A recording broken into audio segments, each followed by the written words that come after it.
আজকে কথা বলবো ক্রিকেট ইতিহাসে এমন কিছু ঘটনা নিয়ে যা দেখা যায় কয়েক বছর পর একবার।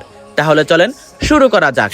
উইকেট কিপারকে তো উইকেটের পিছে ক্যাচ ধরতে আপনি অবশ্যই দেখেছেন, কিন্তু এই উইকেট কিপার তো বাউন্ডারির বাইরে গিয়ে ক্যাচটা ধরে ফেলায়। আর এই ঘটনাটি ঘটেছিল নিউজিল্যান্ড এবং শ্রীলঙ্কার একটি টি-20 ম্যাচে, যেখানে শ্রীলঙ্কার ব্যাটসম্যান নিশানাঙ্কা একটি ফুল শট খেলে কিন্তু তার টপ এস লেগে উইকেট কিপারের পিছে ক্যাচ উঠে যায় এবং তা উইকেট কিপার বাউন্ডারি লাইনের কিছু আগে ক্যাচটা ধরে ফেলায়। কিন্তু সে শরীরে ভারসাম্য রাখতে না পেরে বাউন্ডারি লাইনে যাওয়ার আগে বলটাকে বাইরে হাওয়াতে ভাসিয়ে দেয়। আবার বাউন্ডারি থেকে এসে তিনি এই বলটাকে ধরে ফেলে।